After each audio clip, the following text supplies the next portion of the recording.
वू Q को मारने की कोशिश करती है और फिर चट्टान से छलांग मार देती है, लेकिन इस बार भी वो उसे बचा देता है। दूसरी तरफ शाओ यार को होश आता है तो उसे पता चलता है कि उस जगह का मालिक और कोई नहीं बल्कि नियांग ही थी।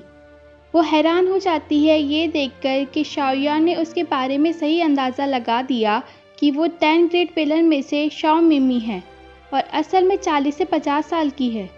वो बताता है कि वो उन 5 शैतानों का दोस्त है, लेकिन मिमी बिलीव नहीं करती, तो वो पांचों की एक्टिंग करके दिखाता है और मिमी को यकीन हो जाता है कि वो शैतानी घाटी में ही पला बड़ा है।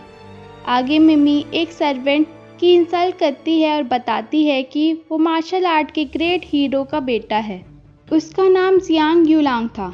शाओ यार का सरनेम भी जियांग था। वो उसे वॉशरूम तक रास्ता दिखाने को बोलता है। उसको पता चलता है कि ये एक कब्र है और यहाँ से बाहर जाने का कोई रास्ता नहीं है।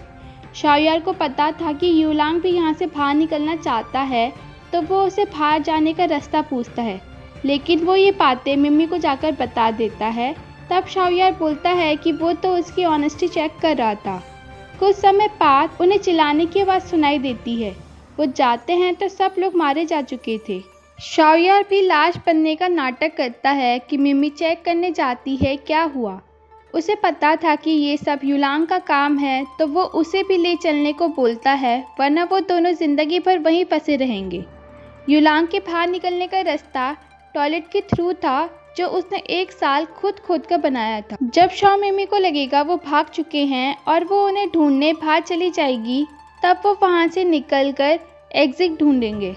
शाओ यार को याद आता है उसने लिड तो बंद किया ही नहीं, जिससे मिमी को पता चल जाता है कि वो दोनों अंदर छुपे हैं।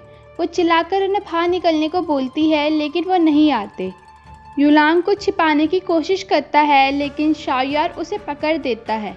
वो ट्रेजर मैप था। शाओ यार उसे जला देता है, जिस पे यूलांग बहुत गुस्सा करता है। वो उसे अपना वाला मैप दिखाता है और हंसकर बोलता है कि फर्जी मैप के लिए वो वहाँ 1 साल से कैद है। यूलांग को ये मैप एक्सीडेंटली अपने घर पर मिल गया था। अचानक से वो शाओ यार पर हमला कर देता है और उनकी लड़ाई से एक होल बन जाता है। थोड़ा सा खोदने पर उन्हें एक अंडरग्राउंड कमरा दिखता है, जहां उन्हें 5 कंकाल दिखते हैं और अंदर जाने पर एक आदमी और एक लेडी की लाश। वो आदमी ओयंटिंग था, जिसने पहले पांचों के साथ मिलकर सीक्रेट कलाओं का अभ्यास किया, फिर पांचों को मार डाला। वो लेडी उसी की बीवी थी, जिसने बदला लेने के लिए उसे पॉइजन से मार डाला, फिर खुद भी मर गई। शाओ यार को वो सीक्रेट कलाओं वाली बुक मिल जाती है। तभी यूलांग उसे हिडन वेपन दिखाकर बुक देने को बोलता है, जिस पे शाओ यार बोलता है उसने पहले ही उसकी निडल्स निकाल दी थी। वो उसे वो बुक दे देता है और बोलता है उसे किसी चीज़ की ज़रूरत नहीं है जब तक उस पर उसका दिमाग है। यूलांग वो वेपन फेंक देता है और आगे जाकर जहर की बोतल उठाकर शाओ यार को मारने के लिए आ जाता है।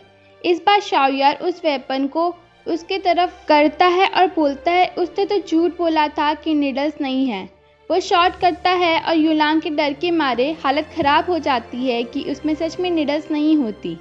उसी समय शाओ मिमी वहाँ आ जाती है और उन्हें हराकर एक दूसरे के साथ लॉक कर देती है। वो उनको थैंक्स बोलती है इस ट्रेजर से भरे हुए कमरे को ढूंढने के लिए। तभी यूलांग उसे वो सीक्रेट बुक देता है और उसकी जान बख्श देने के लिए बोलता है। टी जिनलैन ने कई दिनों से खाना नहीं खाया था। वो क्यों कहता है कि अगर वो खाना खाएगी तो वो उसे पहाड़ी के नीचे तक लेके जाएगा शाओ यार की डेड बॉडी को ढूंढने। वो मान जाती है और जब वो नीचे जा रहे होते हैं कि 12 ज़ॉडिक गैंग का मॉन्की उसे पकड़ देता है। तभी वहाँ एक ओल्ड मैन क्विंग होंग भी आ जाता है। वो दोनों खजाने को ढूंढते हुए 18 साल पहले वहाँ आए थे और तब से वहीं कैद है।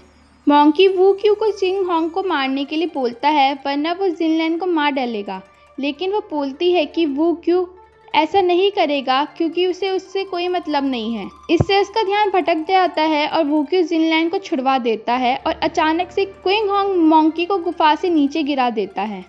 वो 18 साल पहले का किस्सा बताता है, जब 12 ज़ॉडिक गैंग ने युहा पैलेस के साथ मिलकर जियांग फैंग और उसके परिवार को मार डाला था, इसलिए मॉन्की जीने का हकदार नहीं था। यह नानटियन जियांग फैंग का बदला लेने के लिए शैतानी घाटी गया था, लेकिन फिर क्या हुआ किसी को नहीं पता। वो ऊपर आ जाता है, जबकि वूक्यू और जिनलैन शाओयार को ढूंढने के लिए पूरा एरिया छान मारते हैं, पर उन्हें कुछ नहीं मिलता। टी जिनलैन अपने पिता को याद करती है, जिन्हें लड़ाई का बहुत शौक था। वो लोगों को चैलेंज किया करते थे। वो 10 ग्रेट विलन्स में से तो थे, पर उन्होंने कभी किसी का बुरा नहीं किया था। वूक्यू वादा करता है कि वो उन्हें ढूंढने में मदद करेगा। मिमी सीक्रेट बुक को पढ़ रही होती है कि उसे नींद आने लगती है। ये शाओयार का ही किया धरा था। वो उन पर हमला तो करती है, पर ज़्यादा देर तक टिक नहीं पाती। शाओयार बाहर जाने का रास्ता ढूंढ देता है और युलांग पर ताना कसता है कि वो यहाँ 1 साल तक कर क्या रहा था। वो वहाँ से बाहर निकलते हैं और एक पुराने टेंपल में जा पहुँचते हैं, जहाँ ट्रेजर वाली गुफा के सभी लोग होते हैं और एक आदमी उनके साथ सट्टा लगा रहा होता है। वो उनकी बातें सुनकर पता लगाते हैं कि वो आदमी 10 ग्रेट विलन्स में से ही एक जुआन है। जुआन सट्टे में उन सभी को हरा देता है और सभी को मार डालता है।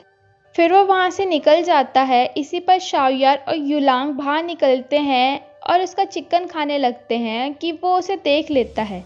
शाओयार बोलता है कि वो यहाँ सट्टा लगाने के लिए आया है, जिससे जुआन खुश हो जाता है।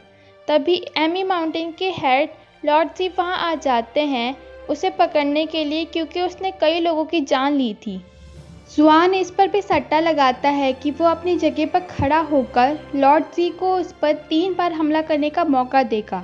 अगर वो एक कदम भी हिल गया तो वो अपना सर कलम कर देगा, वरना लॉर्ड जी को उनकी पोजीशन उसे देनी होगी। लॉर्ड जी अपना टोकन शाओयार को दे देते हैं और विटनेस बनने को बोलते हैं।